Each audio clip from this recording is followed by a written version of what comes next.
With the news, the National Working Committee of the People's Democratic Party, PDP, led by the national chairman, Kabiru Turaki, SAN, says the party is currently working to fully rebuild the party. The party's national chairman stated this to journalists some minutes ago while briefing journalists after a closed-door meeting with the former Vice President of Nigeria, architect Namadi Sambo.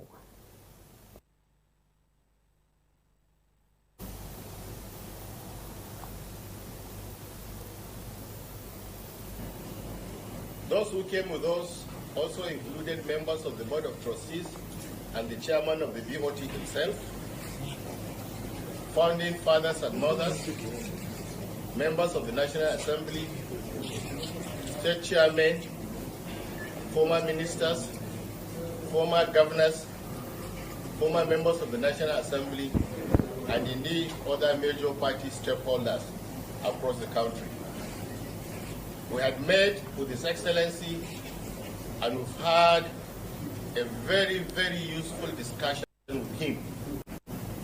We told him the prospects and the challenges we've been facing since our election in Ibadan.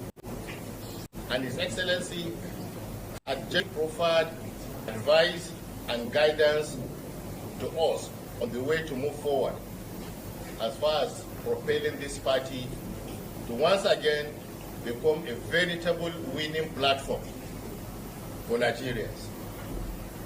But the most important thing for us this evening is the assurance that His Excellency had given us that he is and will continue to remain a member of the PDP. And His Excellency had assured us that very soon that he will become more active than he used to be.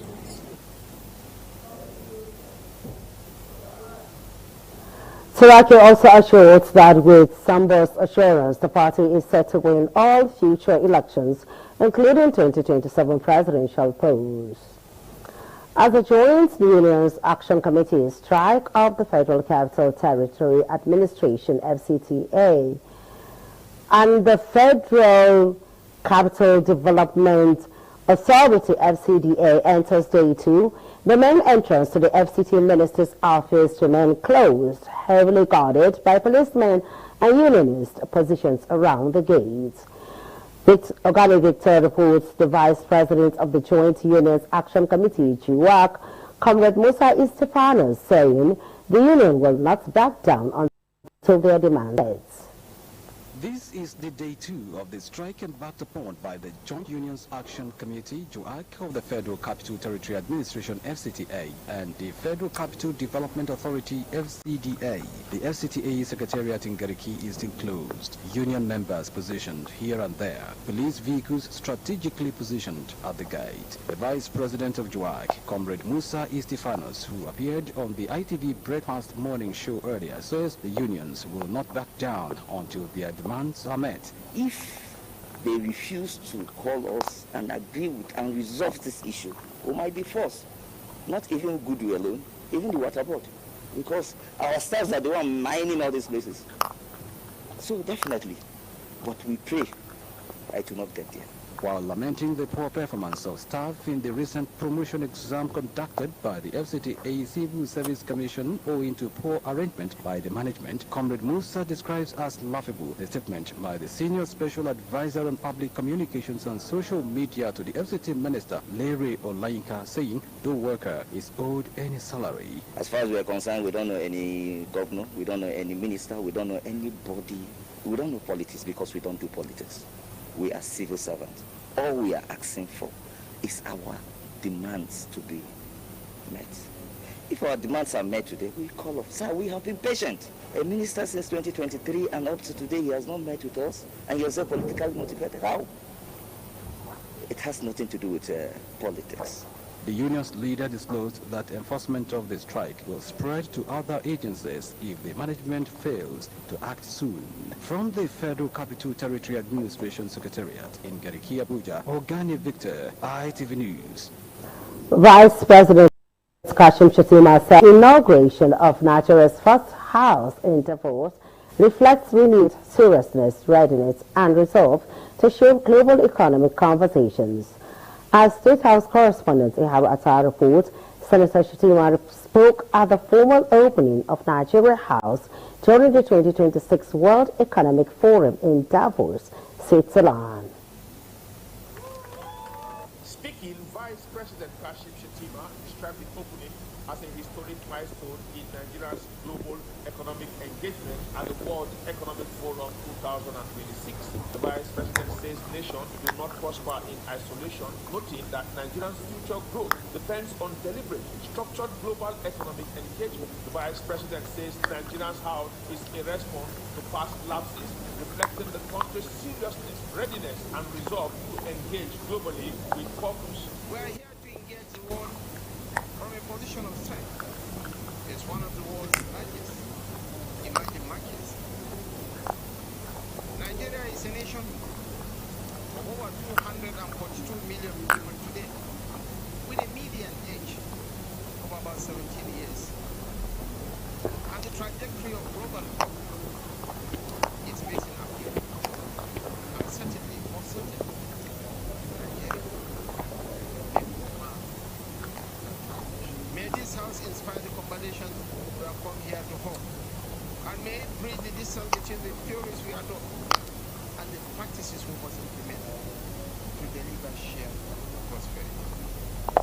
Nigeria House is open.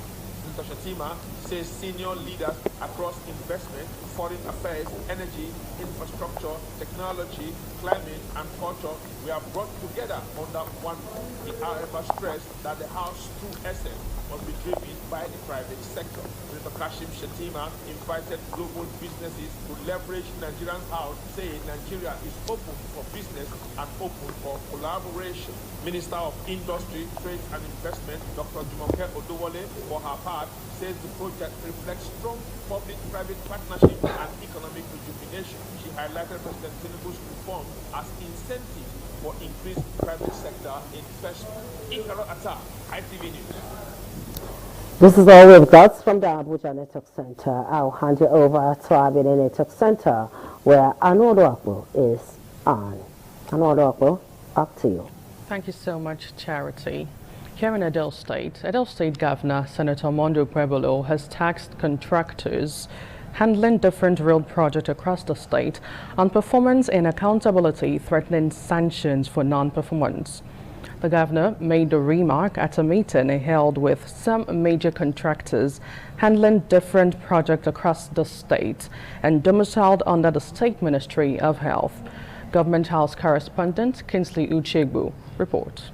Aims at establishing status of some ongoing projects across the state and to establish causes of project delays and measures to expedite timelines for project delivery. Host and special advisor on projects monitoring and evaluation, Engineer Phoebe Williams-Bello, said the meeting is to ensure that contractors domiciled under the State Ministry of Works adhere to approved designs, specifications, and ensure that all laboratory tests meet up with acceptable standards. Every contractor should have their submitted results. Even if the ministry is taking your result, you are meant to also do your own test and verify that your elasticity, everything passes, your crushing limit, everything passed according to your standard practice. Edo State Commissioner for Works, Dr. Felix Akabue, said the meeting is to review activities of contractors, advising them to take advantage of the dry season to complete pending projects or risk sanctions. One of the contractors, Nazir Nasser, identified some areas of challenges. As ministry, we continue to monitor them and we ensure that work are done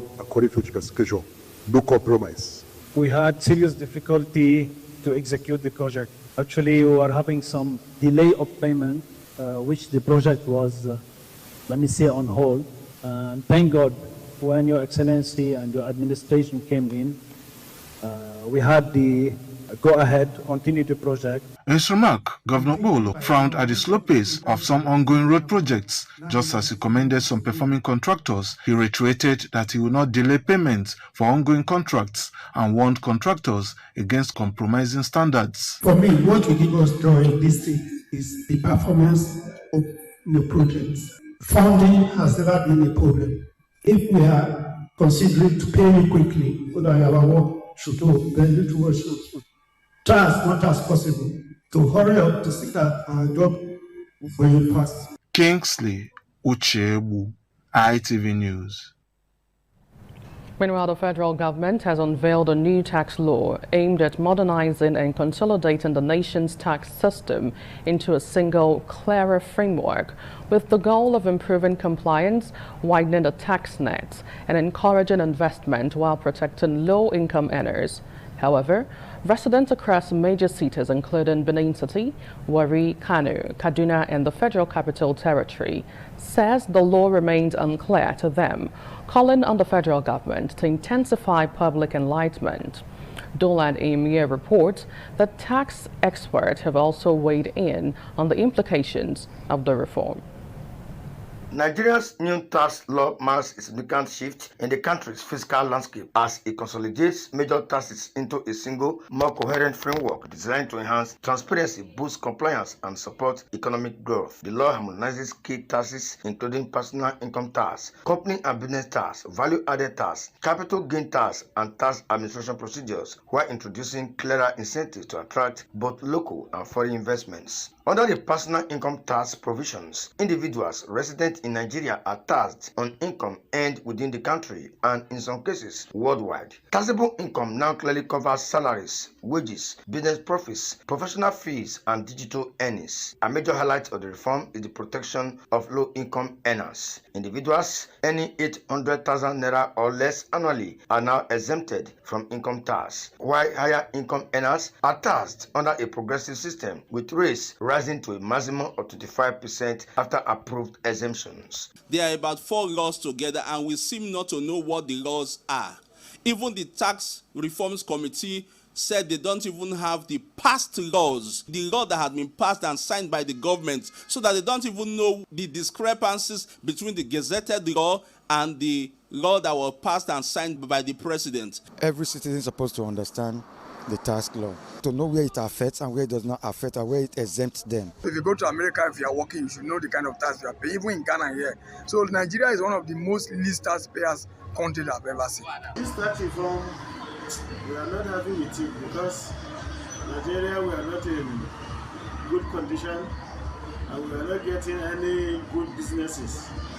Tax experts and administrators in Benin City and Abuja say while the law has the potential to strengthen revenue generation and promote social equity, its success will depend largely on effective communication, proper implementation, and sustained stakeholder enlightenment. The law makes it mandatory for every taxable persons and every organizations to ensure that they get registered and they also register for the tax ID. And that they obtain their tax ID. Now, one way you can obtain your tax ID is to visit the website, which is www.taxid.jrob.gov.ng. The new tax reform has come to solve a lot of problems, and it is progressive in nature. That's the beauty of it. So the more you have money, the more you pay. The new tax law, authorities say, is designed to balance revenue growth with fairness, positioning Nigerian tax system for a more efficient and investment-friendly future. Donald Ehiminyen, ITV News. Away from that now to other stories where the Kaduna State Police Command and other security agencies have dismissed reports alleging that over 100 worshippers were abducted in Kajuru local government area of the state, describing the claims as false and misleading. The police says the reports are being spread by conflict entrepreneurs intent on disrupting the state's relative peace. Kaduna State correspondent Imam Mohammed has more. Speaking after a State Security Council meeting at the Sir Kashim Ibrahim House in Kaduna, the Commissioner of Police Muhammad Rabiu challenged those behind the reports to produce the names and details of the alleged victims. He said anyone with credible evidence of such an incident should come forward with a comprehensive list of the kidnapped persons and their particulars. Nobody is able to come out with any figure or name of any person that is kidnapped from that community. Our policemen, the chairman of the local government and other agencies were at alleged scene of crime. We went there till now. There is no information about any attack or any kidnapping of over 300 persons.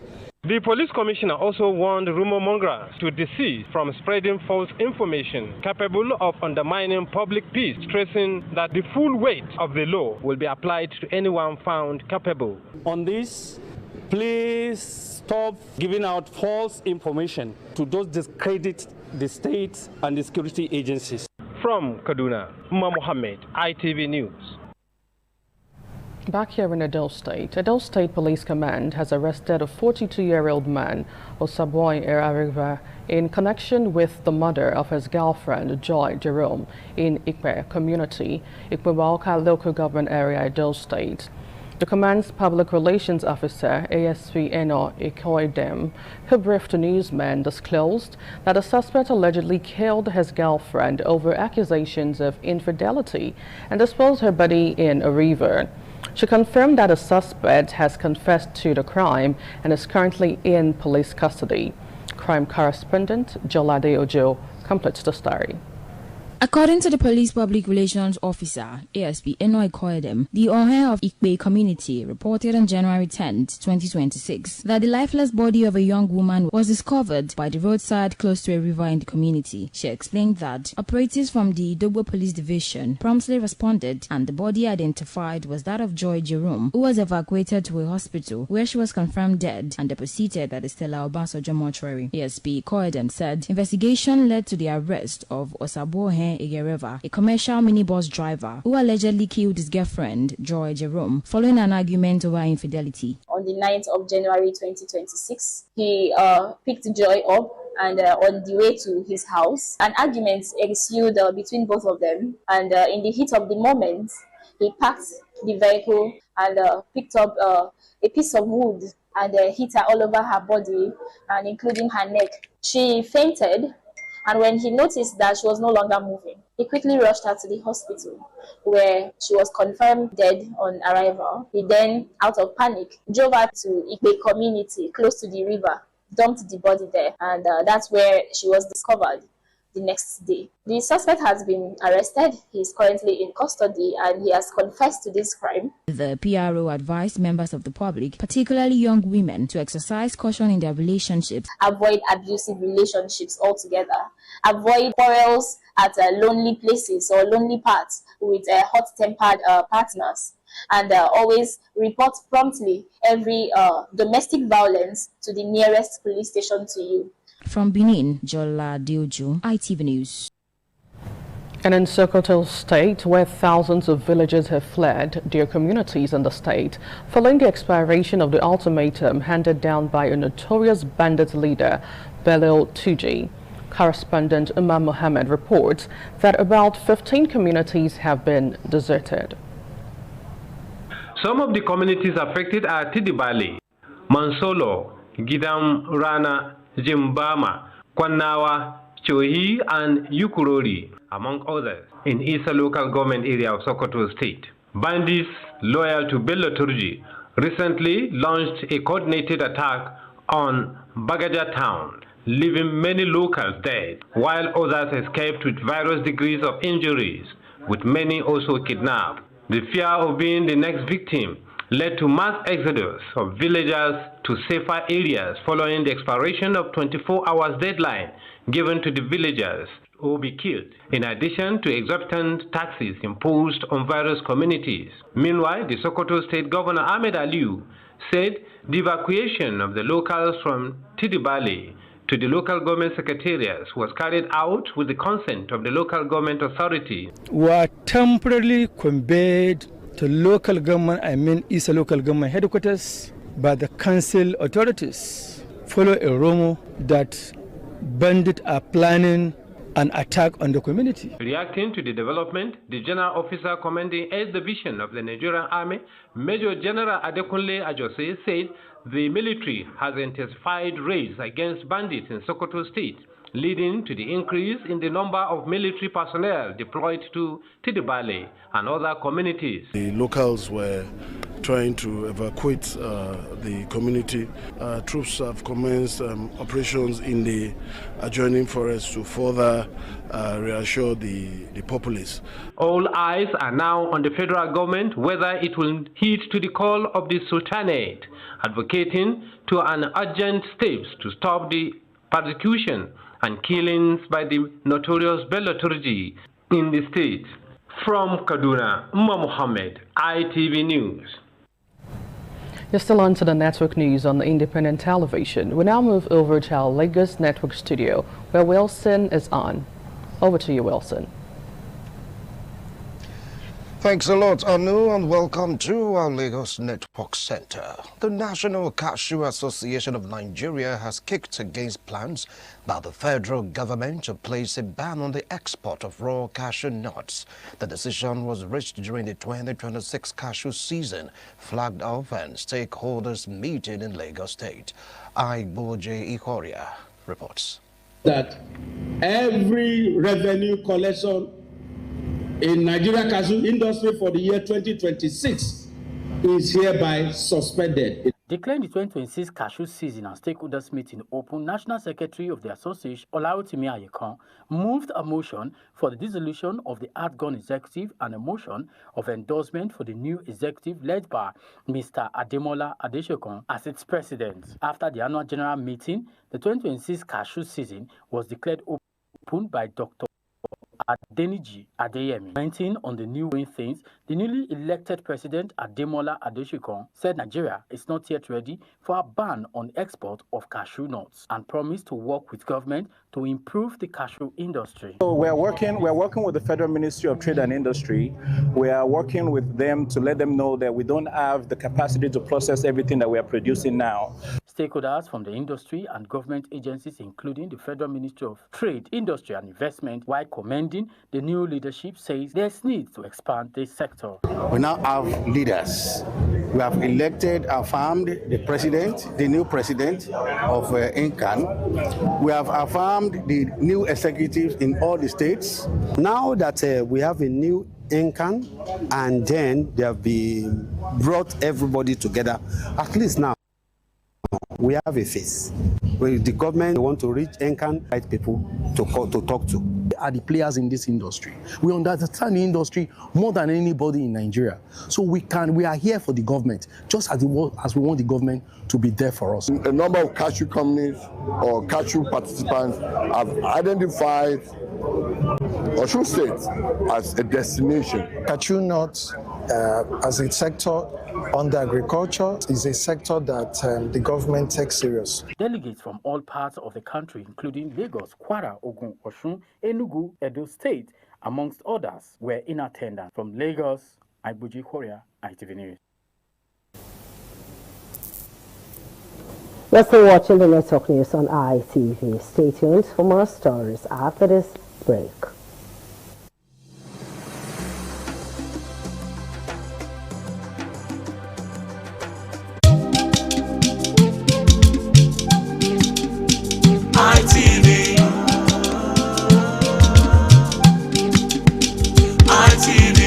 ITV, certainly the best.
The land of Onwa is inhabited by the people with common ancestry, language, religion, economic and socio-political ties. However, irrespective of their subtitle differences in language and culture, they share common traditions. The people are known for their hospitality. Onwa traced their origin to Benin Kingdom as a result for a man to find a comfortable place for living.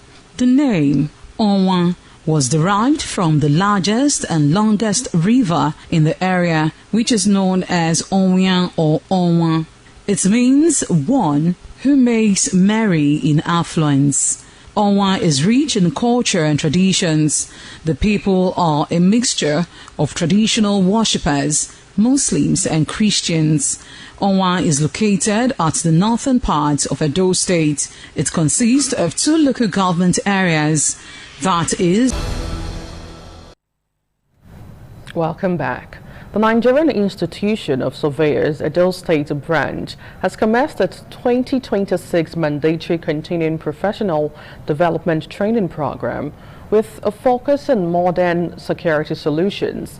The training event themed Aerial Intelligence Boosting Security Response with the Drones, held at the Department of Geomatics, University of Benin, brought together professionals to explore how drone technology can enhance surveillance, data gathering, and rapid security response in Edo State. The report by Ibrahim Adidiji is presented by Osemudiame Osage.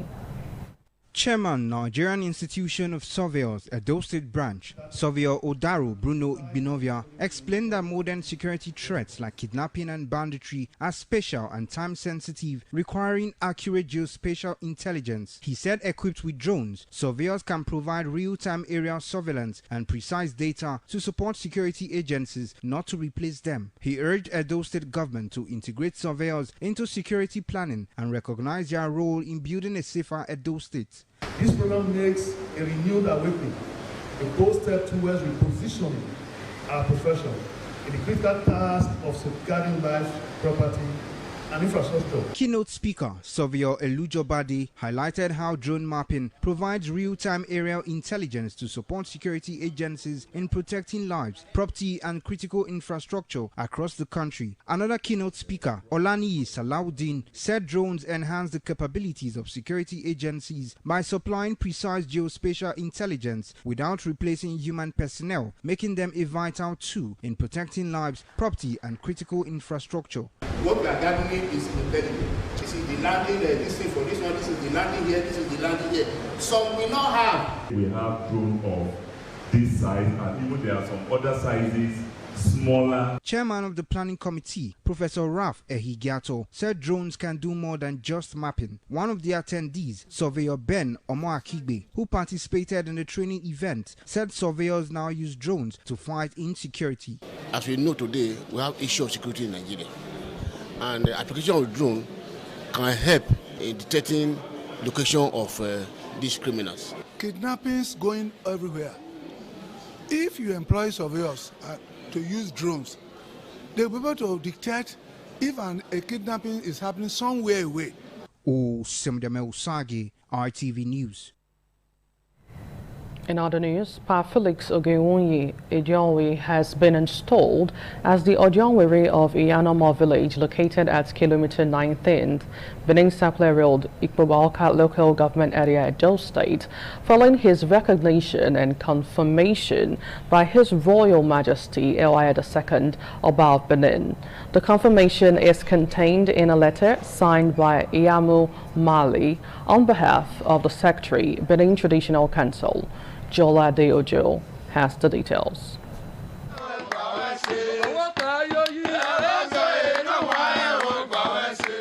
It was celebration and merriment as Pa Felix Ogienwonyi Edionwe was installed as the Odionwere of Iyanomo village in line with the directive of the Oba of Benin. The appointment was confirmed by a letter of the Benin Traditional Council dated 5th August 2025. Pa Edionwe was traditionally installed as Odionwere of Iyanomo village at the Ogwedion Elders Chamber on 13th January 2026. The installation was carried out with clinical efficiency by elders. In a statement, the Odionwere of Iyanomo village, Pa Edionwe, advised the public not to have any dealings with anyone on Iyanomo community matters except the Council of Elders led by the Odionwere, Pa Felix Ogienwonyi Edionwe, and the duly appointed Okaigele youth leader, Mr. Osanwonyi Ifaluyi Aikoroge. I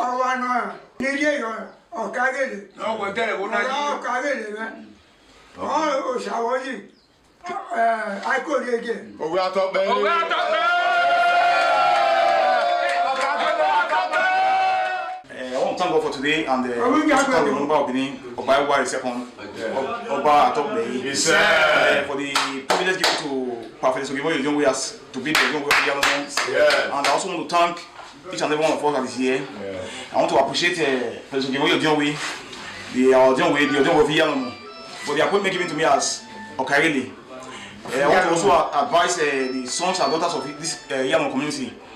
They should all desist from evil acts and they join us for the progress of this community. Pa Edionwe expressed appreciation to the Oba of Benin, AIGs on 5 headquarters, and the Commissioner of Police and Security Agencies for their cooperation. From Benin, Jola Diojo, ITV News.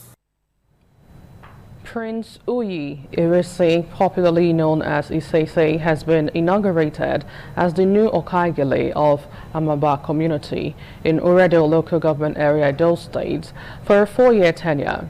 The ceremony was conducted by the Council of Elders led by the Odionwere Pa Joseph Ijirikeme. Patience Osaragiwa reports. Celebration rent the air in Amagba community as Prince Uyi Ese was formally declared the new Okaigele youth leader of the community. The event featured offering of prayers for the new Okaigele and members of his executive. The elders explained that Prince Ese's 4-year will be subject to review at the end of the first term, with the possibility of an extension if the leadership is adjudged effective and impactful.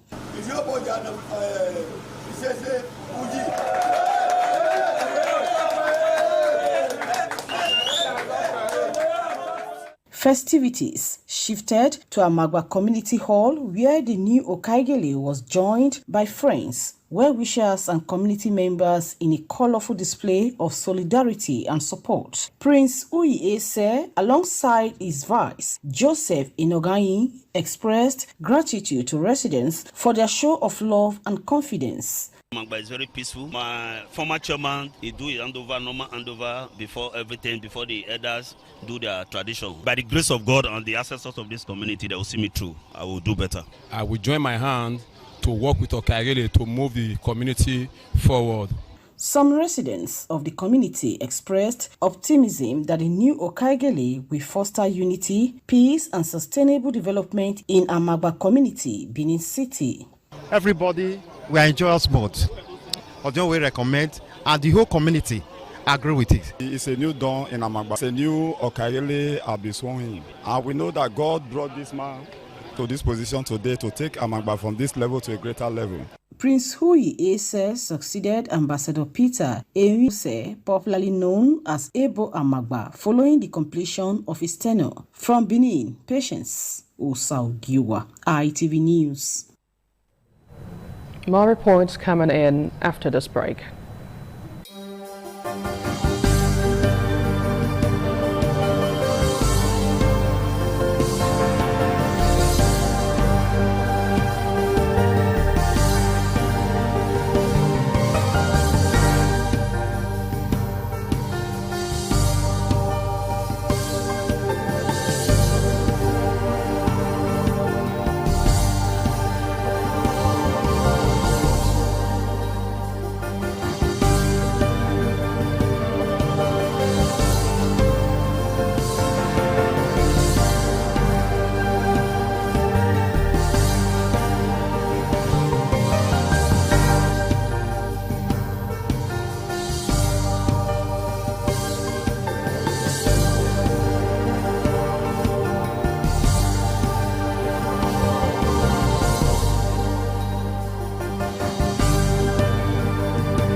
The land of Owa is inhabited by the people with common ancestry, language, religion, economic and socio-political ties. However, irrespective of their subtitle differences in language and culture, they share common traditions. The people are known for their hospitality. Owa traced their origin to Benin Kingdom as a result for a man to find a comfortable place for living.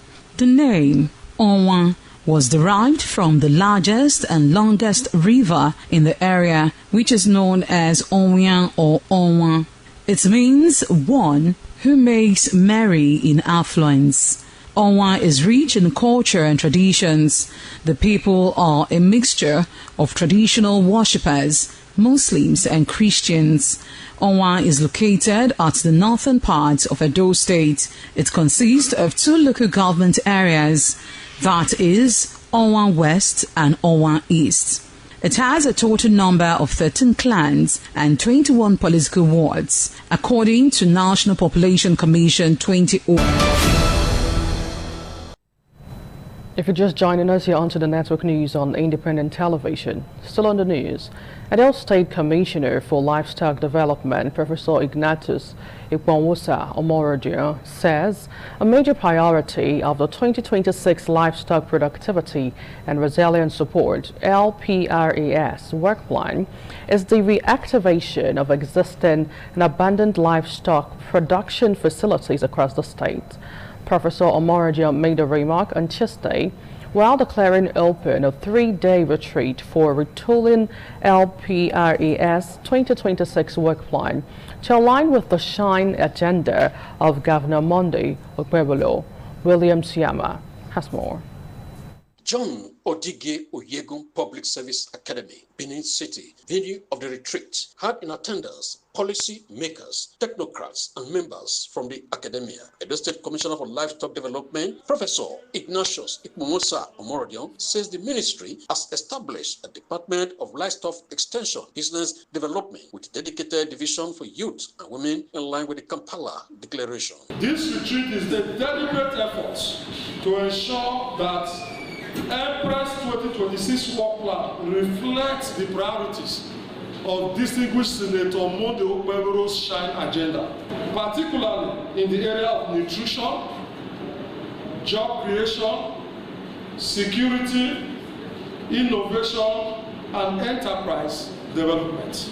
The event featured a panel of selected experts who took participants through the 2026-2027 draft annual work plan and budget with emphasis on development of the livestock sector, poultry, piggery, among others. In an interview, some participants described the retreat as timely and apt with a view to actualizing LPRAS 2026 work plan. There is need for us to give adequate attention to livestock development to ensure that the system is restructured, is revitalized, and genetically we have not really done much in the area of developing breeds. The scientists are available, but the resources is not there. And this is some of the area where the meeting of the town and gown, that is the academic and the policy maker, would definitely give us the right direction. But then we all agree, everybody will work together to ensure that they succeed. Farmers will increase their production, their income will increase, their livelihood will be better, and those states will have food security. As a ministry, as a project to run along this SHINE agenda, we are going to be looking at infrastructure. The retreat will be rounded off on Thursday. From Benin, William Siama, ITV News. The acting chairman of Igbowa-Awka local government, Honorable Eric Sino Osawaru, has presented a budget estimate of 13,11,228,567 naira 81 kobo to the legislative arm of the council. Joy Obarsiabo reports that a presentation took place on Tuesday at Igbowa-Awka local government secretariat in Idogbo. It is with all sense of humility and special privilege that I present before this hallowed chamber the 2026 budget estimates of Igbowa-Awka Local Government Council. According to Honorable Sawao, the budget, christened the Budget of Development, serves as a roadmap that reflects fiscal responsibility and strategic investment aimed at accelerating development across the local government area. He emphasized that the budget is designed to complement the SHINE agenda of the Edo State government under the leadership of His Excellency Senator Monday Okpebholo and to rekindle the hopes and aspirations of the people of Igbowa-Awka through purposeful and effective service delivery. Administrative setup at 1,212,394,191 naira 61 kobo, which is 18.18%. Economic setup 3,695,000,000 876,609 naira 15 kobo. That's 55.41%. Social sector, we have 1,727,929,342 naira 7 kobo. That's 25.91%. Law and justice sector, we have 33,500,000 naira. That's 0.50%. That's a total of 6,669,700,142 naira 83 kobo. Having acknowledged the presentation, we promise to give it a spin in person. The budget presentation ceremony was attended by key stakeholders, including the vice chairman, the heads of local government administration, supervisors, and heads of departments. From Benin, Joy Obaisiagbon, ITV News. We'll take a breather now. Please join us again.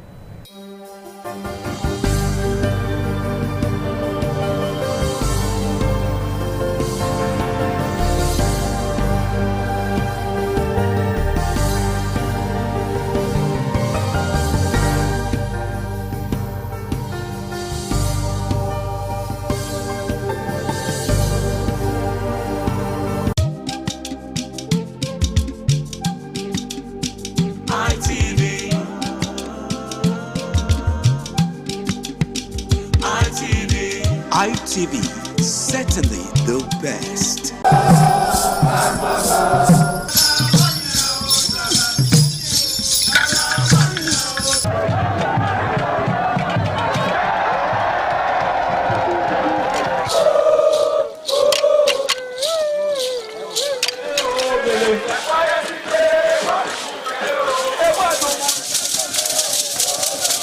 The Igwe Festival is the colorful and crowd-pulling festival in Benin Kingdom. The Igwe Festival is an annual event that is celebrated by all Benin, both at home and abroad, to mark the end of the Benin year and to usher in a new year with a renewed hope for peace and prosperity. The annual Ugie Festival is centered on the Oba of Benin as the Oba takes the center stage.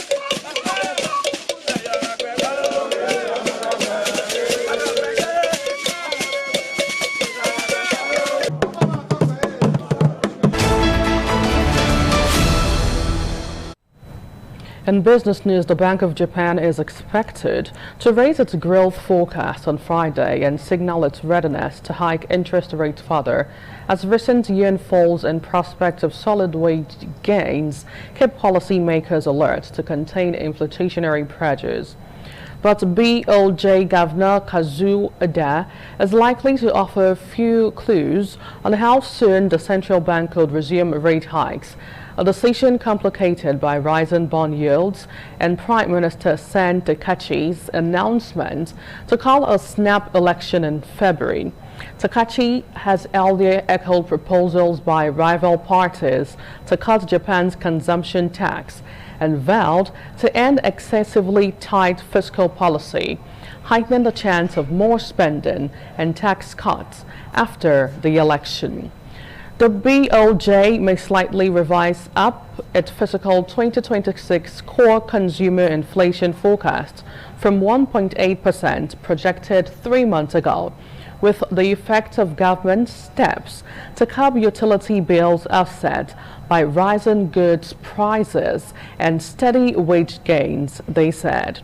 The central bank is expected to maintain its projections that inflation in Japan will durably hit 2% around October, or the latter half of fiscal year started in April. Governor Uda is expected to further brief the public. In entertainment, one of the giants of the 20th century Italian fashion designer, Valentino Garavini, known as Valentino, has died at the age of 93. Born in Lombardy in May 1932, Valentino was known for his collections that displayed luxury, wealth, and opulence. He moved to Paris to study at the Chambre Cendale de la Couture, Polani, when he was just 17, and went on to work with designers Duke Faith, Balenciaga, Jean Dersey, and Guy Locher. Valentino's creations were worn by celebrities and well-known figures including Elizabeth Taylor, Sharon Stone, and Julia Roberts. The deceased co-founded Valentino Fashion House in 1960 and ranked alongside Giorgio Armani and Karl Lagerfeld at the top of the profession. His adoption of his signature color Valentino Red, inspired by a trip to Spain, helped elevate the brand to global fame with the debut of the iconic Fiesta dress. In a statement posted on Instagram, the Valentino Garavani and Guy Callo Guy Menti Foundation said he passed away peacefully in his Rome home, surrounded by the love of his family. The foundation said Valentino will be laying in state at Rome's Piazza Margilli between 21 and 22nd January.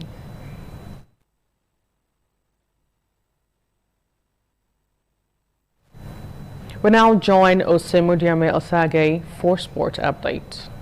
Manchester City have completed the signing of Crystal Palace captain Mark Gahey for £20 million. The England defender, who has been linked with some of Europe's top clubs, almost joined Liverpool last summer and was out of contract at the end of the season. Gahey had his medical after agreeing personal terms with City and has signed a 5.5-year contract. The Chelsea Academy product has played 188 times for Palace since joining from Swansea in 2021. His arrival follows City's signing of Antoine Semenyo from Bournemouth. Elsewhere, Arsenal manager Mikel Arteta says he's optimistic the Gunners can get maximum 3 points against Inter Milan in tonight's UEFA Champions League at the San Siro Stadium. Arsenal are top of the standings on maximum points and the only undefeated team in the competition going into the penultimate match day of the league phase. Last season, Arsenal fell to a 1-0 defeat by Inter at San Siro, and Arteta expects another tough challenge when the sides meet in Milan. Arteta also stated that the Gunners must show that they are better than last year. And that's it from Sports Desk. I'm Osemudiame Osage. And that ends the network news on Independent Television. Many thanks for watching. I am Anuoluwapo Stevens. Do have a beautiful night rest.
ITV